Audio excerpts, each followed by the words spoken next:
তুলসীর মালা পরে পশ্চিমবঙ্গে স্কুলে আসা কি অপরাধ? দক্ষিণ চব্বিশ পরগনার ক্যানিং সংগ্রামী নগর হাই স্কুলের এক শিক্ষকের আচরণ দেখে তো কি মনে হচ্ছে, মোহাম্মদ আব্দুল হাদিদ নামে ওই শিক্ষক এক ছাত্রীর গলায় তুলসীর মালা থাকায় তা ছিঁড়ে দেন। এই খবর জানাজানি হওয়ার পর এলাকার কয়েকশো মানুষ, বহু অভিভাবক স্কুলে হাজির হন।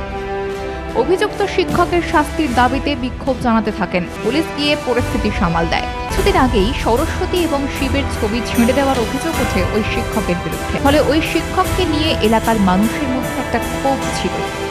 এবার স্কুলের মধ্যে তুলসীর মালা ছিঁড়ে দেওয়ার ঘটনা এলাকার লোকজন মোটেই মেনে নিতে পারেননি।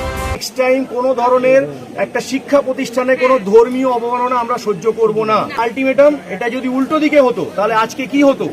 আজ যদি আজ তুলসী মালা নিয়ে বলা হয়েছে, গরুর মাংস নিয়ে বলা হয়েছে, যদি শুয়োরের মাংস নিয়ে কোনো মুসলমান ছাত্রছাত্রীদের বলো তাহলে হয়তো আর উনি মানে এটা আমাদের হিন্দুদের সহিষ্ণুতা। আমরা এসছি, আমরা তাকে ক্ষমা চাইতে বলেছি, তিনি সবার সামনে আমাদের ওখানে ক্ষমা চেয়েছেন। পুলিশের প্রতিনিধিও ছিল, সকলের সামনে ক্ষমা চেয়েছেন।